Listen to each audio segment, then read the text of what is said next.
கர்த்தருக்கு ஸ்தோத்திரம். கர்த்தருடைய நாமம் மகிமைப்படுவதாக.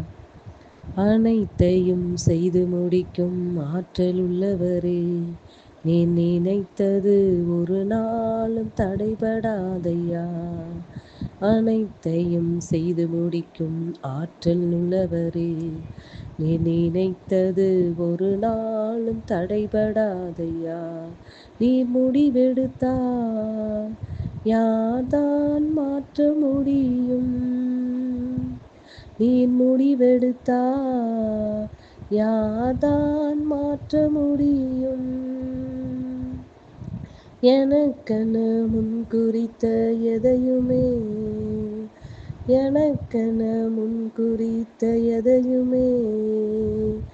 எப்படியும் நிறைவேற்றி முடித்திடுவே. உமக்கே ஆராதனை உயிருள்ள நாளெல்லாம். நன்றி அப்பா, நன்றியோடு கூட துதிக்கிறோம், ஸ்தோத்தரிக்கிறோம். எங்கள் அதிகமாய் நேசிக்கிற அன்பின் பரலோக தகப்பனே, இந்த நல்ல வேலைக்காய் நன்றிருந்த இதயத்தோடு உம்மை துதிக்கிறோம், உம்மை ஸ்தோத்தரிக்கிறோம். மட்டுமாய் எங்களை கிருபையாய் நடத்தி வந்த நம்முடைய அன்புக்காய் நன்றி செலுத்துகிறோம் அப்பா. நீர் சகலத்தையும் செய்ய வல்லவர் அப்பா. நீங்கள் செய்ய நினைத்தது தடைபடாதப்பா. நீங்கள் செய்ய நினைத்ததை யார் தடை பண்ண முடியும் தகப்பனே?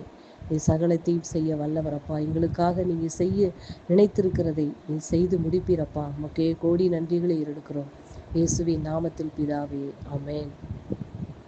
கர்த்தர் இந்த ஆலோசனைக்காக 1 பேதுரு 4 அதிகாரம் அதனுடைய 16வது வசனம். 1 பேதுரு 4 அதிகாரம் அதனுடைய 16வது வசனம். ஒருவன் கிறிஸ்தவனாய் இருப்பதினால் பாடுபட்டால் வெட்கப்படாமல் இருந்து அதிநிமித்தம் தேவனை மகிமைப்படுத்த கடவன். கர்த்தருடைய நாமம் மகிமைப்படுவதாக. ஒருவன் கிறிஸ்தவனாய் இருப்பதினால் பாடுபட்டால் வெட்கப்படாமல் இருந்து. ஒருவன் கிறிஸ்து உடையவனாய் இருந்து கிறிஸ்துவினால் ரட்சிக்கப்பட்டு கிறிஸ்து உடையவனாய் இருக்கிறவன், கிறிஸ்து அவனுக்குள் இருக்கிறவன், கிறிஸ்துவின் பிள்ளையாய் இருக்கிறவன், தேவனால் ரட்சிக்கப்பட்ட, அவரால் அழைக்கப்பட்ட, தெரிந்து கொள்ளப்பட்ட கிறிஸ்தவனாய் இருப்பதினால் பாடுகள் வாழ்க்கையில் ஏற்படும் பொழுது அந்த பாடுகள் நிமித்தமாக வேதம் என்ன சொல்கிறது என்றால் வெட்கப்படாமல் இருந்து. பாடுகள் படுகிறதினால் நான் வெட்கப்படாமல் இருக்கும் பொழுது அது நிமித்தம் தேவனை மகிமைப்படுத்த கடவன் என்று வேதம் சொல்லுகிறது. அன்பு பிள்ளைகளே, நான் கிறிஸ்தவனாய் இருக்கும் பொழுது தேவன் என்னை நீதியின் பாதையிலும் நேர்வழியாகவும் என்னை நடத்தி செல்லுகிறார். அந்த பாதையில் நான் நிறைய பாடுகளை சந்தித்து நான் போகும் பொழுது அந்த பாடுகள் நிமித்தமாக நான் என்ன செய்யக்கூடாதான்? வெட்கப்படக்கூடாது என்று வேதம் சொல்லுகிறது. அன்பு பிள்ளைகளே, இந்த நாட்களிலும் நம்முடைய வாழ்க்கையிலே நிறைய பாடுகள், கிறிஸ்தவ வாழ்க்கை என்பது பாடுகள் நிறைந்த வாழ்க்கை என்று வேதம் சொல்லுகிறது. அந்த பாடுகள் நிறைந்த உலகத்திலே இந்த பாடுகள் படுகிறதினால பிரஜாதியன் என்ன செய்கிறான் என்றால் அவனுடைய வாழ்க்கை மிகவும் செழிப்பாகவும் சந்தோஷமாகவும் இருப்பதை கண்டு நான் என்ன செய்கிறேன் என்றால் வெட்கப்படக்கூடாது. நான் கிறிஸ்துவை பின்பற்றவளாய் இருக்கிறேனே, நான் வேதத்தை படிக்கிறேன், நான் ஜெபம் பண்ணுகிறேன், எனக்கே இப்படிப்பட்ட பாடுகள்லாம் நடக்குது என்று நான் என்ன செய்யக்கூடாது? வெட்கப்படக்கூடாது என்று வேதம் சொல்லுகிறது. அன்பு பிள்ளைகளே, வெட்கப்படாமல் இருந்து நான் என்ன செய்ய வேண்டும் என்றால் எது நிமித்தமாக பாடுகள் நிமித்தமாக நான் தேவனை மகிமைப்படுத்த வேண்டும் என்று தேவன் சொல்லுகிறார். அன்பு பிள்ளைகளே, நம்மளை தேவன் எதற்காக தெரிந்து கொண்டார் என்றால் நித்திய மகிமைக்காய் நம்மளை தெரிந்து கொண்டார். இந்த உலகத்தில் அநித்தியமான காரியங்களுக்காக நம்மளை தேவன் அழைக்கவில்லை. அன்பு பிள்ளைகளே, நித்திய மகிமைக்காக நம்மளை அழைத்திருக்கிறார். ஆகையினாலே கிறிஸ்துனுடையவராகிய நாங்கள் நம்ம வாழ்க்கையில் காணப்படுகிற பாடுகள் நிமித்தமாக நாம் என்ன செய்யக்கூடாது என்றால் வெட்கப்படக்கூடாது.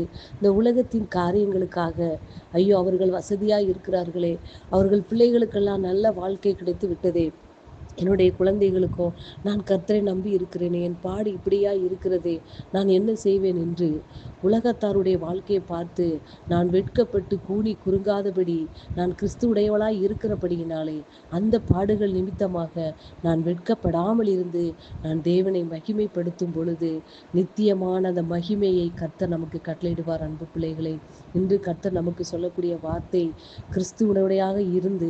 கிறிஸ்துவனுடையவர்களாக இருந்து நம்முடைய வாழ்க்கையில் படுகிற பாடுகள் நிமித்தமாக நாம் வெட்கப்படக்கூடாது என்று வேதம் சொல்லுகிறது. அன்பு பிள்ளைகளே, நீங்கள் உங்கள் வாழ்க்கையிலே சில காரியத்தை குறித்து பிரஜாதிகள் மத்தியில் நீங்க வெட்கமாக ஃபீல் பண்ணுகிறீங்களா? அப்படிப்பட்ட காரியத்தில் வெட்கப்படக்கூடாது என்று வேதம் சொல்லுகிறது அன்பு பிள்ளைகளே. அதிநிமித்தமாக, பாடுகள் நிமித்தமாக நீங்கள் தேவனை மகிமைப்படுத்தும் போது கர்த்தர் உங்களுக்கான காரியங்களை செய்வது மட்டுமல்லாமல் இந்த நித்தியமான காரியங்களை அநித்தியமான காரியங்களை கொடுப்பது மட்டுமல்லாமல் நித்தியமான காரியங்களை கொடுக்க வல்லவராய் இருக்கிறார் அன்பு பிள்ளைகளே. நீங்கள் விசுவாசிக்கிறீர்களா? இக்காலத்து பாடுகள் இனி மகிமைக்கு ஒப்பிடத்தக்கவைகள் அல்ல என்று வேதம் சொல்லுகிறது அன்பு பிள்ளைகளே. அப்படி என்றால் என்ன? இந்த காலத்து பாடுகள் பெர்மனண்ட் கிடையாது, அது நிரந்தரம் கிடையாது, அது டெம்பரவரி, அது கொஞ்ச காலம்தான் அன்பு பிள்ளைகளே. இந்த பாடுகள் எல்லாம் கொஞ்ச காலம். இதற்கப்புறம் நித்திய மகிமைக்காய் நம்மளை கர்த்தர் அழைத்திருக்கிறார். அந்த மகிமையை காண செய்வார் அன்பு பிள்ளைகளே. ஆகையினாலே இந்த உலகத்திலே கிறிஸ்துவை உடையவர்கள் ஒவ்வொருடைய தேவனுடைய பிள்ளைகளும் அவர் நிமித்தமாக நம்ம பாடுபடும் பொழுது நாம் எந்த காரியத்துக்கும் நாம் வெட்கப்படவே கூடாது என்று வேதம் சொல்லுகிறபடியினாலே நாம் வெட்கப்படாமல் இருந்து அந்த பாடுகள் நிமித்தமாக நாம் தேவனை மகிமைப்படுத்த கடவோம் அன்பு பிள்ளைகளே. வார்த்தை நிமித்தமாக கர்த்தர் உங்களை ஆசீர்வதிப்பாராக. ஆமென்.